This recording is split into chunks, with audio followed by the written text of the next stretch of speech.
우리 함께 나눌 말씀 에베소서 6장 21절에서 24절 말씀입니다. 에베소서 6장 21절에서 24절입니다.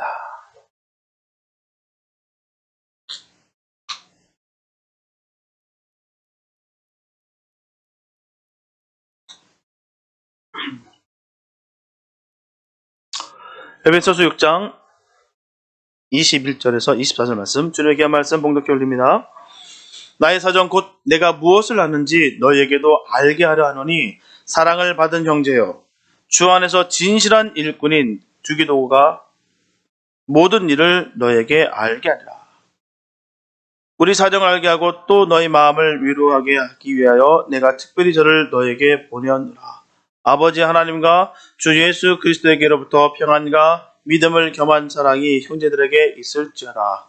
우리 주 예수 그리스도를 변함없이 사랑하는 모든 자에게 은혜가 있을지어다. 아멘. 본문에 보면 우리 주 예수 그리스도를 변함없이 사랑하는 모든 자라는 말씀이 있습니다. 여기 변함이 없다고 하는 말은 한결같다 혹은 꾸준하다라는 말이에요. 참 좋은 말씀입니다. 그런데 이에 반대되는 말이 뭘까요? 한결같다, 꾸준하다라는 그 반대말이 뭘까요? 바로 변덕, 변질이란 단어가 일 것입니다. 변덕, 변질.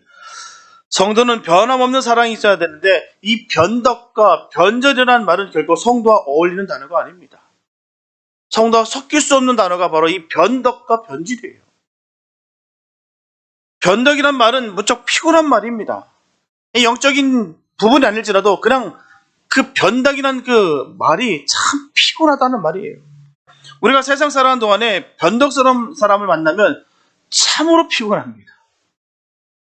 갈피를 못 잡겠어요. 어디로 튈지도 모르겠고요. 일괄되지 않습니다. 이런 사람들은 좋을 때는요, 자기의 모든 것을 다 줄 것처럼 하다가도 얼마 안 가면 완전히 돌아서서 꼴도 보기 싫다고 합니다. 그런데 따지고 보면 그럴 이유가 아무것도 없는데도 말이에요. 예를 들어서 어린아이들에게 새로운 장난감을 주면 그 장난감을 너무나 좋아합니다. 그러다가도 하루 이틀이 지난 후에 보게 되면 그 장난감 거들떠보지도 않습니다. 이것이 바로 아이들의 변덕이에요. 이처럼 사람에 대해서 실증을 느끼는 사람은 참 피곤하다는 것입니다. 그런데 우리가 예수 믿을 때 예수님께 실증을 느끼면 그 무엇보다도 문제가 됩니다. 또한 이와 비슷한 의미로 변절이라는 말이 있어요. 변절. 변절이라는 것은 변덕과 좀 다른데요, 반드시 이해관계가 따른다는 겁니다. 그래서 달면 삼키고 쓰면 뱉어버리는 것을 변절이다 말합니다. 그러다 보니 나에게 이익이 있다고 생각되면 절대 변절하지 않습니다. 그러나 조금이라도 손해가 될 것 같거나 이용 가치가 이제는 떨어지고 없어지면 안면을 완전히 바꿔버립니다. 그런데 오늘 본문에서는 예수 믿는 사람은 한결같은 사람, 변함이 없는 사람, 꾸준한 사람이 되어야 된다고 분명히 말씀하고 있어요. 분명한 것은 성도는 변덕쟁이가 되거나 변절자가 되어서는 안 됩니다. 성도에게서 어울리는 말이 아니에요. 믿음은 좋은데 그냥 많은 영적인 체험도 많은데 변덕이 쭉쭉하고 변절하는 사람이 결코 믿음이 좋다라고 우리는 말할 수 없다는 것이죠. 그래서 저와 여러분들은 본문에서 전하고 있는 변함이 없는 자가 되어야 될 줄 믿습니다. 오늘 말씀을 중심으로 나의 모습에서 변덕과 변질의 모습은 없는지 점검해 보시고 주님의 신실한 일꾼의 모습은 어떠한지 알아보면서 함께 은혜를 나누겠습니다. 첫째, 그리스도의 일꾼은 갖춰야 될 자격이 있습니다. 본문 21절 전반부에 보면 나의 사정 곧 내가 무엇을 낳는지 너희에게도 알게 하려 하노니 사랑을 받은 형제요 라고 말씀하고 있어요. 이처럼 사도 바울은 두기고를 에베소 교회로 파송하는 그 목적을 언급합니다. 골로새서 4장 7절에 보면 두기고가 내 사정을 다 너에게 알게 하려니 그는 사랑을 받는 형제요 신실한 일꾼이요 주 안에서 함께 된 종이라 말씀하고 있어요. 그래서 자신의 사정을 알림으로써 성도들의 염려를 덜어주고 위로를 주기 위함이었습니다. 그런데 이러한 일을 위해서 적합한 사람은 우선 모든 교회들로부터 사랑받는 자여야 된다는 것입니다. 미움을 받는 자가 아니라, 괄시를 받는 자가 아니라, 무시당하는 자가 아니라 사랑받는 자여야 된다는 것입니다. 주님의 일을 하려고 한다면 사랑받는 자가 되어야 된다는 거예요. 분명하게 사랑을 받는다는 것은 바로 그 사람에 대한 신임과 비례한다고 볼 수가 있기 때문입니다. 평판인 거예요. 자기 스스로 만들 수 있는 것이 아닙니다. 사람들로부터 그렇게 이루어지고 있다는 사실이죠. 또한 그만큼 사랑을 베푼 대가라 볼 수가 있기 때문입니다. 인색하지 않고 사랑이 넘치고 은혜가 넘치면 사랑받게 됐다는 사실입니다. 그러나 인색하고 냉정하고 차갑고 무시무시한다면 어찌 사랑의 대상이 될 수가 있겠습니까? 그러므로 오늘 본문의 말씀처럼 그리스도의 일꾼된 자들은 모두 성도들에게 사랑을 베풀 줄 알아야 하며 성도들로부터 사랑을 받는 자여야 되는 것입니다. 왜냐하면 그리스도의 복음 전파는 사랑을 전파하고 실천하는 데서부터 시작되기 때문이에요. 교회에서도 보게 되면 사랑을 받으려고만 하는 사람들이 있습니다. 사랑을 받으려고만 해요. 이런 사람들은 늘 말합니다. 상대방에게 사랑이 없다라고 불평하고요. 교회가 너무 차갑다라고 불평합니다. 이런 사람들은 사랑이란 건 늘 받는 것으로만 알고 있기 때문이에요. 주는 것을 모릅니다. 받는 것만 알아요. 훔치고 빼서라도 어떻게든 가지려고만 합니다. 그러나 사랑이란 받는 것이 아니라 베풀어 주는 거예요. 주면서 좋아하는 것이 사랑입니다.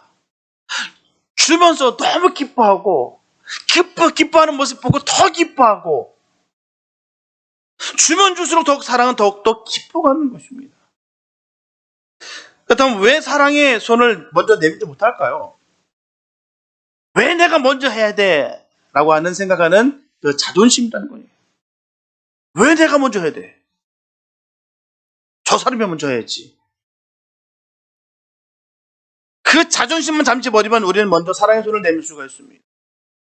우리가 사랑의 손을 내미는 그 자리는 사랑이 가득한 곳으로 될 줄로 믿습니다. 사랑이 많은 곳에 한번 가보십시오. 어떤 곳인지요. 훔치고 뺏으려고 눈에 혈안이 되는 것이 아니라 나누고 섬기고 주려 할 때 더 애쓰는 곳이 바로 사랑이 넘치는 곳이다라는 것입니다. 내 자존심을 잠시만 버리고 다른 사람을 조금만 이해하고 사랑하면 그것은 반드시 행복이 넘치고 사랑이 가득 넘칩니다. 억지로 만들고 인위적인 것이 아니라 내가 정말 그렇게 사랑을 나눔으로 말미암아 이 선한 영향력이 그대로 그 믿음의 공동체에 퍼지게 되어 있다는 것이죠. 보면 말 많은 사람이 보면 결코 사랑하지 않습니다. 베풀지 않아요. 인색한 분들이 그런 경우가 많다는 것이죠. 나누는 사람들은요 그런 말 안 합니다. 그런 거 신경도 안 써요. 차갑다 덥다 거기에 관심도 없습니다. 내가 주는 게 너무 기쁘고 나누는 게 너무 기쁘고 사랑을 전하는 게 너무 좋아서 하기 때문에 그런 거에 대해서 관심이 없어요. 차고 뜨겁다 거기에 관심이 없습니다. 나는 주님 주신 은혜로 내가 나누는 것에 너무 기쁘기 때문에 그 기쁨으로 인하여 다른 것은 신경도 안 씁니다.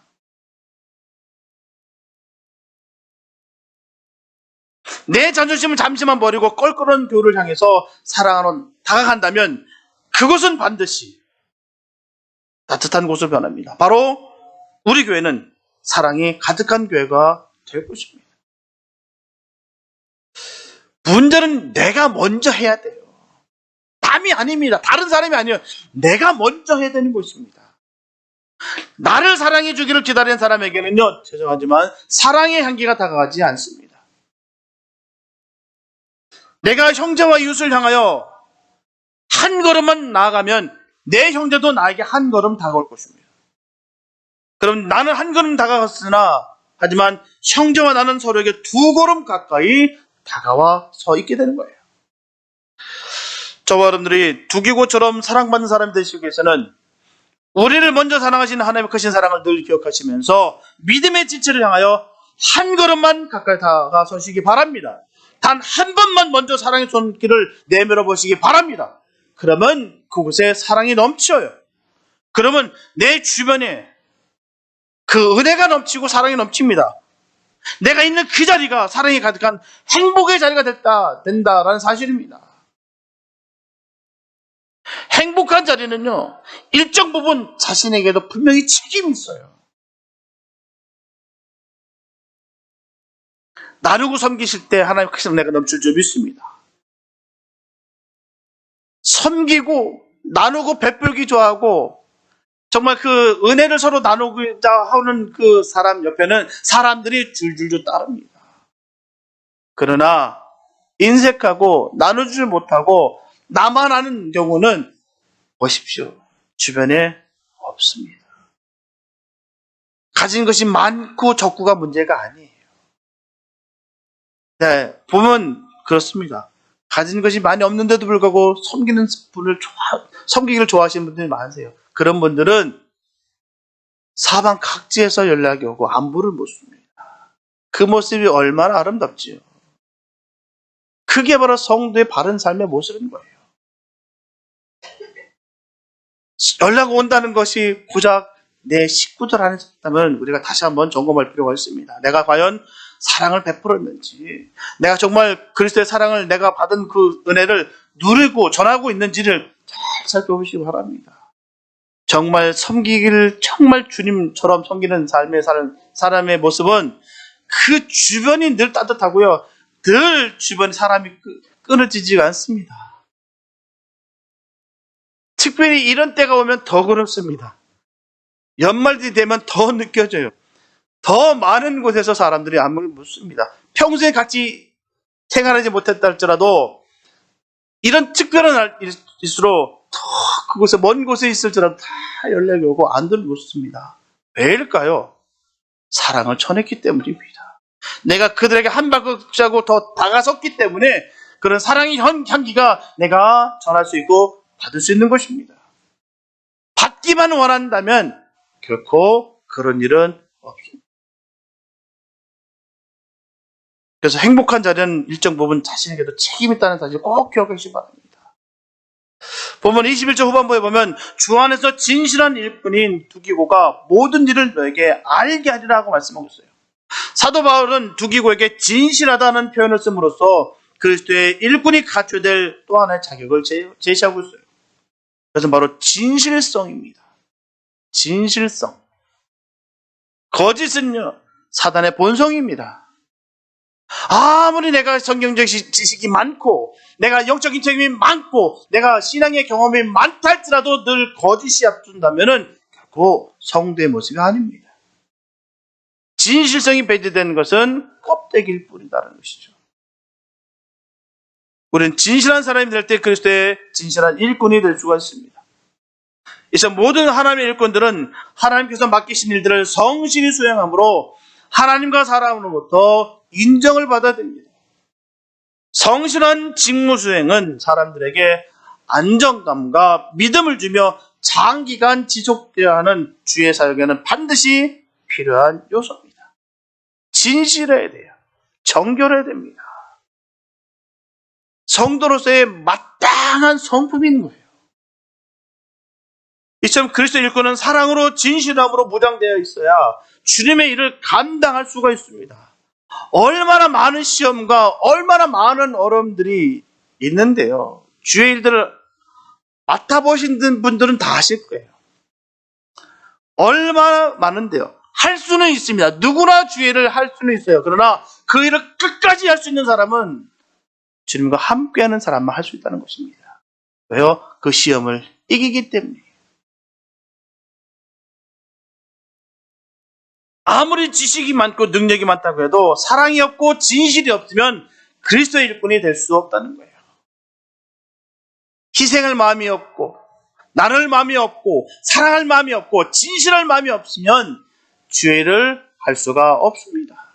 한들 금방 포기하게 됩니다. 그러므로 저와 여러분들은 모두 사랑받는 사람이 되시고 진실한 사람이 되어서 주님의 일을 감당하는 신실한 그리스도의 일꾼 되시기를 예수의 이름으로 축복합니다. 그 길이 복된 길이에요.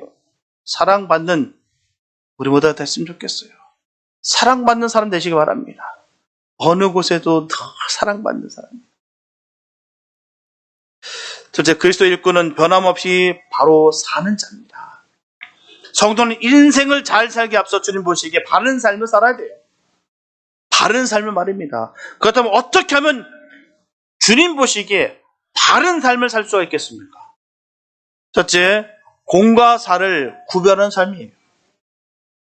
본문 22절에 보면 우리 사정을 알게 하고 또 너희 마음을 위로하게 하기 위하여 내가 특별히 저를 너에게 보내었노라라고 말씀하고 있어요. 이처럼 주님 보시기에 바른 삶은 공과 사를 구별할 줄 아는 삶을 말하는 것입니다. 본문에서 사도 바울이 우리 사정을 알게 하고 라는 것은 두기고가 알게 한다는 말입니다. 이 말의 의미는 사도 바울의 여러 서신을 보면 알 수가 있어요. 사도 바울은 가는 곳곳마다 교회를 개척하고 나중에 편지를 보냈어요. 에베소 교인들에게는 에베소서를 보내고요. 고린도 교인들에게는 고린도서를 보내고요. 갈라디아 교인들에게는 갈라디아서를 보낸 것입니다. 그런데 그 편지는 교회마다 보낸 것이기 때문에 항상 공적인 일만 쓰지 개인적인 사사로운 일은 쓰지 않았습니다. 그래서 사적인 일을 말하고 싶을 때는 그 편지를 가지고 간 사람에게 말하였어요.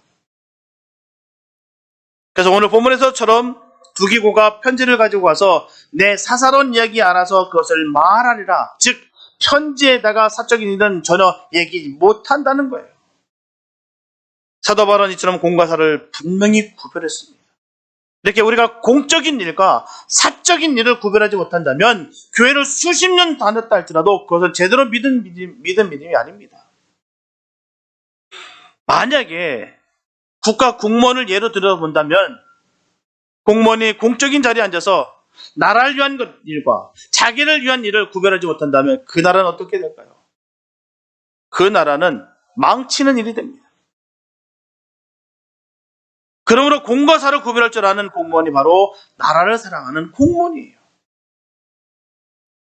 이처럼 저와 여러분들도 이것이 교회를 위한 일인지 나만을 위한 일인지 절대로 혼동해서는 안 됩니다.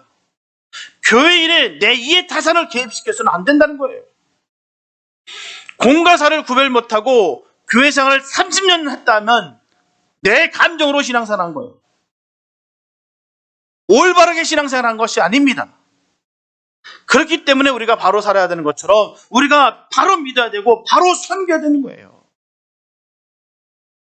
이처럼 공과 사를 구별할 줄 아는 삶이 바르게 사는 삶이요 바르게 믿는 신앙이라 말할 수가 있습니다. 그냥 앉아서 믿습니다라고만 외친다고 해서 믿어지는 거 아니에요. 그렇다고 믿는다면 슈라고 그렇게만 하면 됩니다. 목소리 큰 사람이 이기는 거예요. 믿음이 큰 거라고 여기 우길 수가 있습니다. 그게 아닙니다. 정말 하나님의 일이 무엇인지 주님의 나라를 위해서 내가 어떻게 살아가야 될지를 분명히 그 방향성이 있어야 되는 것입니다. 내 사적인 감정은 버려야 돼요. 주님의 일에 있어서는 철저하게 내 이해 타산은 버려야 됩니다. 이걸 통해서 내가 이해가 얻어지고 타산이 얻어지고 거기를 통해서 내가 유익을 얻어진다고 내가 달겨들면 안 됩니다. 철저하게 나는 가려지고 오직 하나님의 이름만 높여될 줄 믿습니다. 주의 일은 그렇게 가야 되는 것입니다. 그게 바로 교회 생활인 거예요. 사적인 것은 분명히 접어두고 감정적인 것, 기분적인 것들은 다 접어두고 과연 하나님 나라를 내가 어떻게 하면 넓히고 어떻게 하면 그 하나님 나라를 위해서 내가 헌신하고 내가 믿음을 전할 수 있을까? 복음을 전할 수 있을까? 거기에 관심을 가져야 될 줄 믿습니다. 이게 바로 바른 삶의 모습인 거예요. 구별할 줄 아는 삶. 우리는 분명히 하나님의 나라를 위해서 집중해야 될 줄 믿습니다. 철저하게 나는 버리고 오직 주님의 이름을 높이는데 애쓰고 힘쓰는 우리 모두가 되시길 축복합니다. 둘째, 위로해 주는 바른 삶입니다. 위로해 주는 것이 바로 바른 삶이라는 것이죠. 보면 22절 중반절에 보게 되면 또 너희 마음을 위로하게 하기 위하여 라고 했어요. 우리는 이 세상을 혼자 살아가지 못합니다. 독불장으로 살아갈 수 없어요. 그러나 함께 살아가다 보면 피곤하게 구는 사람이 분명히 있다 없다? 있습니다. 없으면 얼마나 좋겠습니까? 분명히 있다는 것이죠. 이런 사람은 말 한마디를 해도 듣는 사람의 마음을 상하게 하고 행동합니다. 말 한마디 한마디가 가시가 박혀서 팍팍팍 꼽히는 말이 있어요. 그래서 만나는 사람을 피곤하게 하여서 다시는 만나고 싶지 않게 합니다. 결국 다른 사람의 마음에 깊은 상처를 준다는 거예요. 하지만 성도는 반대의 삶을 사는 것입니다.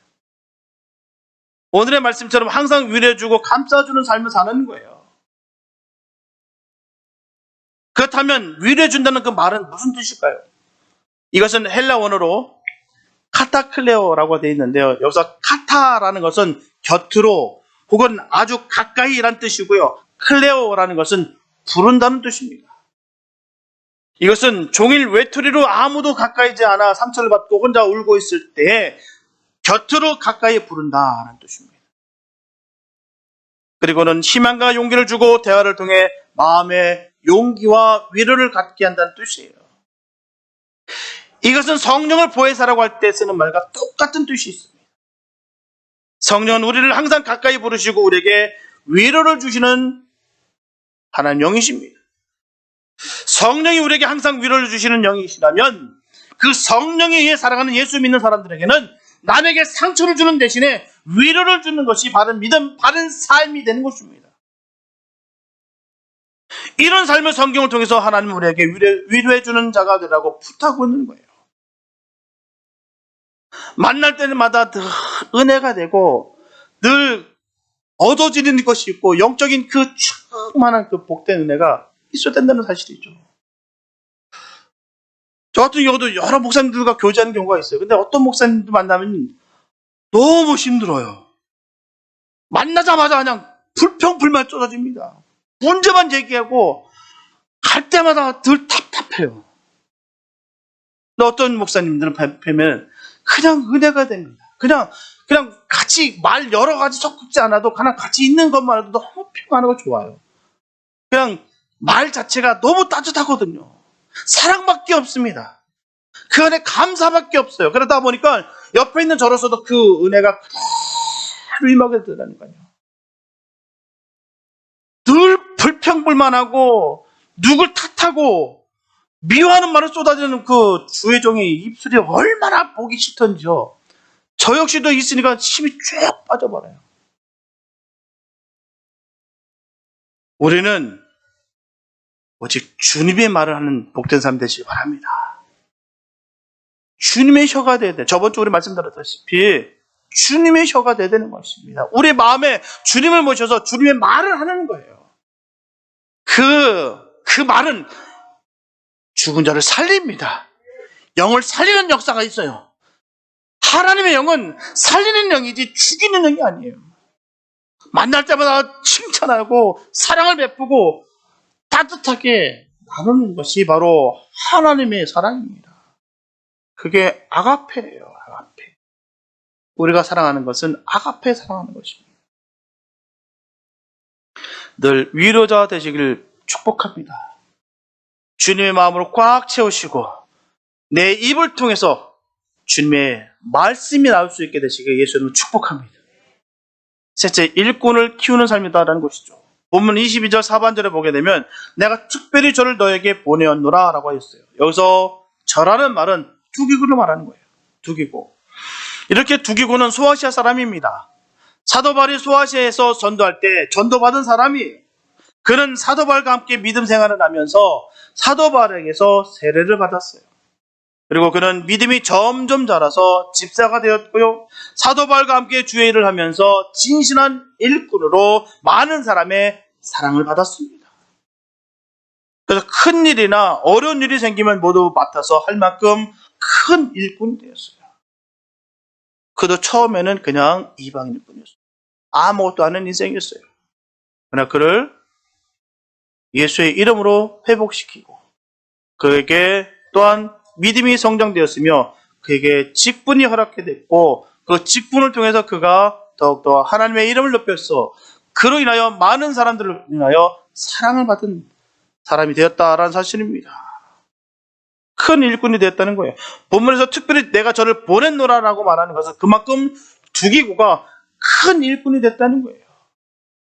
신뢰가 될 만한 사람이 됐다는 사실입니다.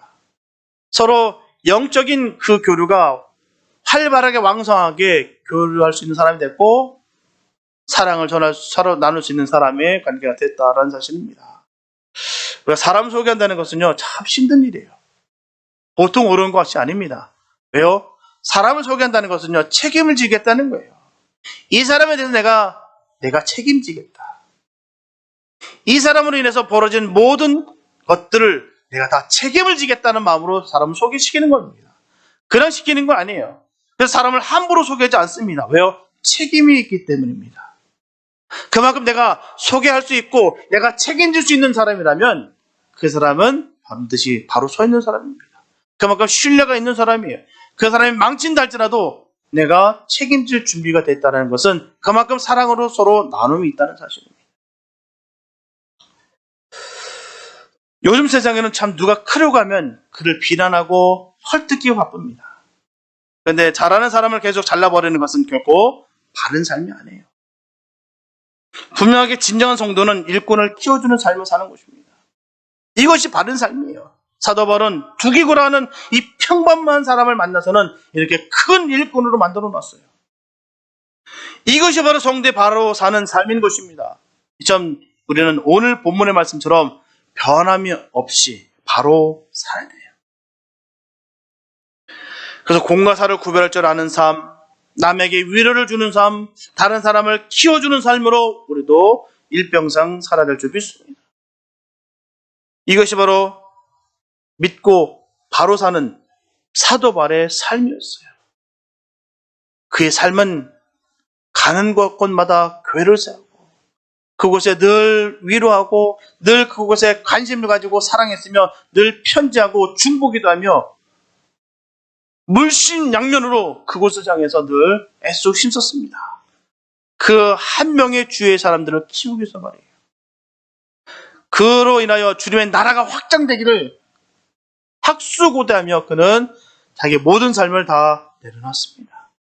그로 인하여 하나님께서 그를 복 주셔서 그런 놀라운 아름다운 일들이 이루어지게 됐던 사실입니다. 그런 일들이 우리 삶 가운데 이루어지기를 축복합니다. 사도 바울이 있었던 모든 복된 역사가 우리 삶 가운데 그대로 이루어지게 되시길 예수는 축복합니다. 사도 바울에게 있는 것이 아니에요. 우리에게도 분명히 그런 일이 있습니다. 그 사실을 온전히 믿으시고 주님과 함께 그 복된 일 이루시기 바랍니다. 우리가 이런 삶을 꼭 삶으로 말미암아 주님의 이름을 높이는 삶 되시기를 예수 이름으로 축복합니다. 셋째, 그리스도 일꾼은 예수님을 변함없이 사랑하는 자들이었다는 것이죠. 본문 23절과 24절을 보면 아버지 하나님과 주 예수 그리스도에게로부터 평안과 믿음을 겸한 사랑이 형제들에게 있을지어다. 우리 주 예수 그리스도를 변함없이 사랑하는 모든 자에게 은혜가 있을지어다. 여기서 우리는 예수님을 변함없이 사랑할 때 오는 세 가지의 복을 보게 됩니다. 첫째, 평안의 복이에요. 평안의 복. 본문 23절 상반절에 전하고 있듯이 아버지 하나님과 주 예수 그리스도로 오는 평안입니다. 이것은 세상이 주는 평안이 아니라 하늘이 주는 평안의 복이에요. 물론 세상이 우리들에게 주는 평안도 있어요. 엄밀히 따져보면 평안이 아니라 편안입니다. 평안은 주님께로부터 오는 거기 때문에 편안해요. 그런데 이 편안도 아무튼 상당히 큽니다. 세상이 줄 수 있는 그 즐거움도 크다는 거예요. 그렇기 때문에 너무나도 치명적이고 너무나 매혹적이기 때문에 사람들이 거기에 다 빠지는 겁니다. 분명히 주님으로 인하여 내가 구원을 받았다는 그 은혜가 너무너무 큰데도 불구하고 세상의 그 미혹에 빠질 수 있는 것은 세상이 줄 수 있는 그 편안도 굉장히 치명적이라는 사실입니다. 크기 때문에 그럴 수 있다는 거예요. 너무나도 화려하고 너무나도 기쁘니까 헤어나지를 못하고 있어요. 내가 아끼던 사람들이 그렇게 되는 모습들을 볼 때마다 얼마나 마음이 아픈지 몰라요. 정말 마음이 막 찢어집니다. 예전에 그렇게 순수했는데, 그렇게 옛날에 그렇게 순진했는데 어떻게 어떻게 저렇게 빠질 수가 있지? 이제는 완전히 거기 푹 빠져서 헤어나지 못하는 그 모습을 볼 때마다 정말 마음이 그냥 업장이 무너져요.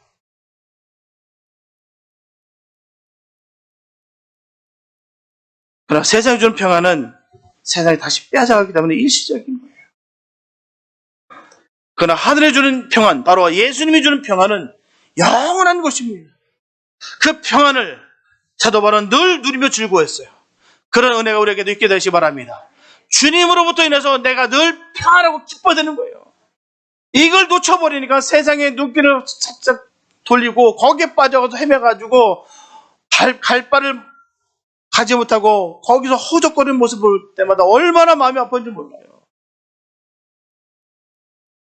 사도 바울은 그 평안을 누렸다는 거예요. 그렇기 때문에 옥중에 갇혀서도 찬송할 수가 있었고요. 매를 맞으면서도 찬송할 수가 있었습니다. 차라리 빨리 죽었으면 좋겠다고 말할 정도로 하늘이 주는 그 평안을 누리며 그는 살았어요. 그러면 사도 바울은 어떻게 이 평안을 누릴 수가 있을까요? 사도 바울은 사우디아라비아의 그 사막 가운데서 3년 동안이나 열심히 기도 생활하는 그 가운데 하나님의 부르심을 받아 3층천을 가게 됩니다. 3층천이에요.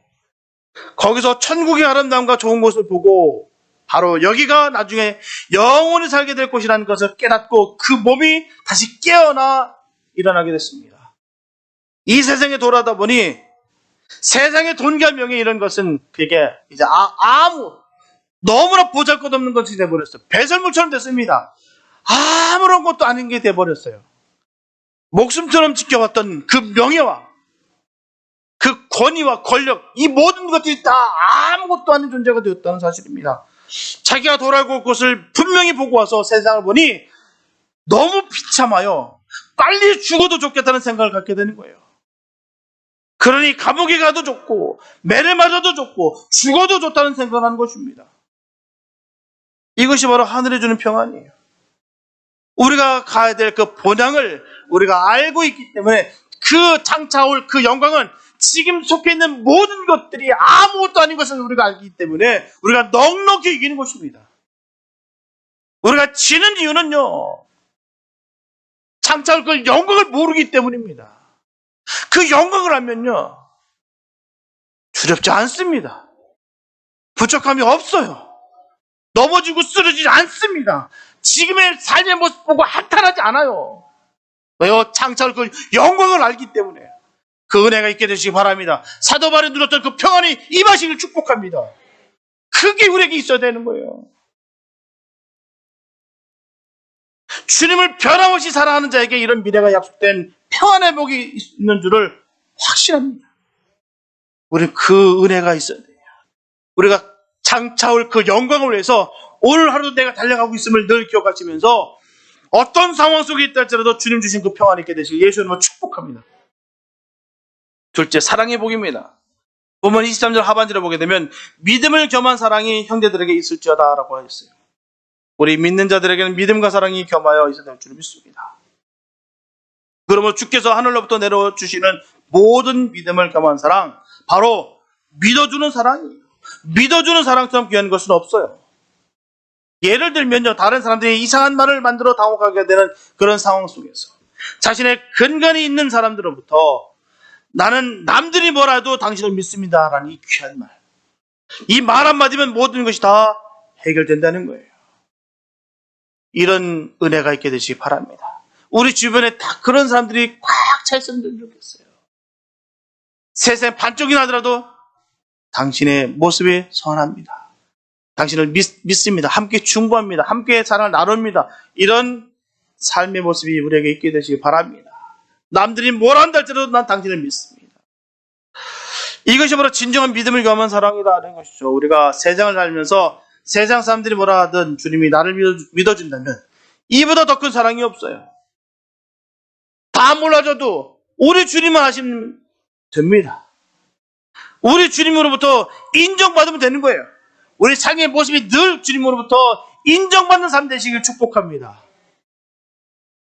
주님을 변함없이 사랑하는 자에게는 천하 만민이 뭐라 한다 할지라도 주님께서 우리를 믿어주는 사랑의 복을 명심하시기 바랍니다. 늘 주님 편에 서시기 바랍니다.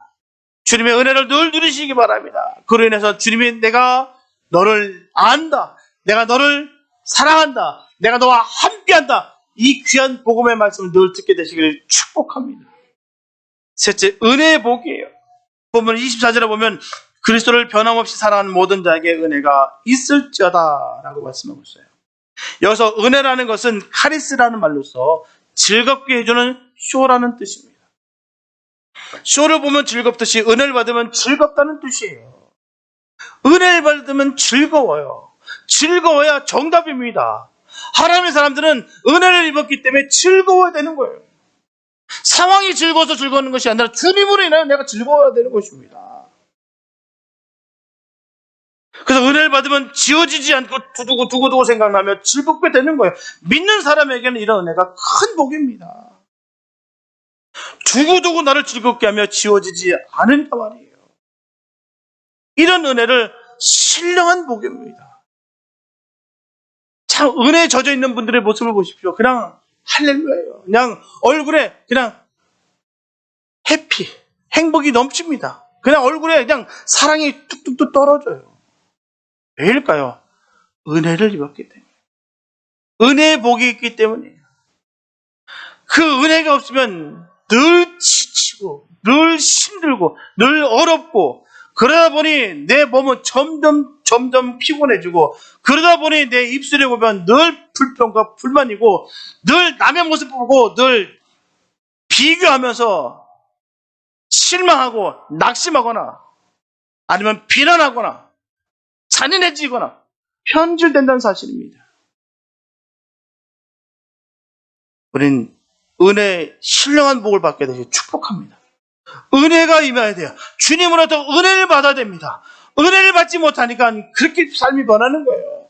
은혜 받으시기 바랍니다. 은혜 받으면 그냥 내 삶이 그냥 행복합니다. 뭐가 바뀌어서가 아니에요. 주님이 나와 함께하는 그 은혜가 있기 때문에 우리가 기쁜 거예요. 다른 곳에서 찾지 마시고 다른 사람과 비교도 하지 마시고 내가 지금 어떤 처지에 있는지를 바로 보시기 바랍니다. 주님이 나와 함께하기에 내가 정말 은혜 가운데 있는지 아니면 주님과 상관없는 삶으로 말미암아 내가 은혜랑 전혀 상관없는 삶을 살고 있는지를 늘 점검해 주시기 바랍니다. 은혜가 있어야 돼요. 성도는 하나님의 자녀는 은혜가 있어야 되는 것입니다. 그 은혜로 인하여 내가 기쁠 수가 있다는 것이죠. 즐거울 수가 있는 거예요. 바로 예수 그리스도를 변함없이 사랑함으로 두고두고 잊혀지지 않는 그 은혜, 이 은혜가 저여러분들의 복이 되시길 축복합니다. 사랑하는 성도 여러분, 어느 때보다도 신실한 일꾼들이 필요한 때입니다. 우리 교회도 두기과 같은 신실한 일꾼이 필요해요. 내가 섬기고 있는 주님을 위해서 내 생명까지라도 아끼지 않는 헌신, 그리고 죽음을 두려워하지 않고 자신의 사명을 다하는 것, 그것이 바로 진실된 하나님의 일꾼들입니다. 나의 살이 충족을 위해서, 누구를 위해서가 아닌 바로 주님을 위해서 말입니다. 그런 진실이란 말이 바로 두기고에게 쓰여지고 있다는 거예요. 저와 여러분들은 두기고처럼 사랑받는 주님의 일꾼 되시기 바랍니다. 다른 사람으로부터 받는 것이 아니라 주님으로부터 충성된 종이라 칭찬받는 그런 종들이 되시길 축복합니다. 진실한 일꾼, 위로를 주는 일꾼 되시기 바랍니다. 그러면 주님께서 믿음을 겸한 사랑이 넘치게 하시고 하나님의 은혜와 평강으로 충만하게 채워줄 줄 믿습니다. 그런 사람들에게 복 주시는 거예요. 그런 사람들에게 은혜를 베풀어 주시는 것입니다. 전적으로 주님께 다 맡기는 삶, 주님 아니면 안 되는 삶, 주님과 늘 동행하는 삶, 그런 사람들에게 주님께서는 넘치는 그 은혜의 복을 주시는 거예요. 내가 왜 복을 받지 못할까? 내가 왜 은혜가 없을까? 내 안에 왜 사랑이 없을까? 내 안에 기쁨이 없을까? 잘 보십시오. 나의 모습을 그대로 보시면 그대로 답이 나와 있습니다. 철저하게 우리는 주님의 신실한 일꾼 되시길 축복합니다. 사람의 일꾼이 아니에요. 주님의 일꾼이 되시기 바랍니다. 분명하게 저 여러분들은 변함없는 성도가 되어야 되는데 이런 사람은 변함없이 주의 일에 협력하는 사람, 변함없이 인생을 바로 살아가는 사람, 변함없이 주님을 사랑하는 자녀입니다. 변함이 없어야 돼요. 언제라도 변질되지 않고 늘 주님 사랑하는 그 마음으로 우리가 나아가야 될 줄 믿습니다. 이와 같이 변함없는 주님의 자녀가 될 때 평안과 믿어주는 사랑과 은혜의 복이 있는 것입니다. 그 은혜가 있게 되시길 축복합니다. 세상 끝날까지 주님과 늘 동행하시면서 주님 만날 그날까지 이 땅 가운데 변질되지 않고 변함없는 주의 사랑을 전하는 복된 삶 되시길 축복합니다. 그래서 우리 교회 모든 성도들이 우리 주님을 변함없이 사랑해서 은혜가 충만하시기를 예수님의 이름으로 축원합니다. 기도합니다. 사랑해 주님 감사합니다. 아버지, 우리가 은혜가 충만하기 원합니다. 은혜가 충만히 원합니다. 아버지, 변질되지 않고 번덕스럽지 않아서 하나님 변함없이 주의 사랑을 전하며 주의 영광과 은혜 가운데 늘 머무는 복된 삶 되게 하여 주시옵소서. 우리를 통하여 하나님 영광을 돌리기 원합니다. 하나님 끝까지 우리를 사용하셔 주시옵시고 주님, 우리가 가는 곳에서 함께 주님께 동행하여 주셔서 가는 곳곳마다 하나님 영광이 드러날 수 있는 그런 능력이 우리에게 임하게 하여 주시옵소서. 주의 은혜가 임할 줄로 믿습니다. 주의 영광이 함께할 줄 믿습니다. 주님으로 인하여 우리가 충성된 종이나 칭함을 받는 복된 삶이 되게 하여 주시옵소서. 우리의 마음이 늘 은혜로 말미암아 기쁨이 넘치게 하여 주시고 감사가 넘치며 사랑에 흘러넘칠 수 있는 그런 복된 삶 되게 하여 주시옵소서. 우리에 속한 모든 믿음의 공동체가, 우리에 속한 모든 공간들이 다 주님의 사랑으로 채우는 그런 역사가 우리 삶 가운데 온전하게 이루어지게 하여 주시옵소서. 주께서 함께 하심을 믿사하며 우리 원하신 예수님의 이름으로 기도했습니다. 네.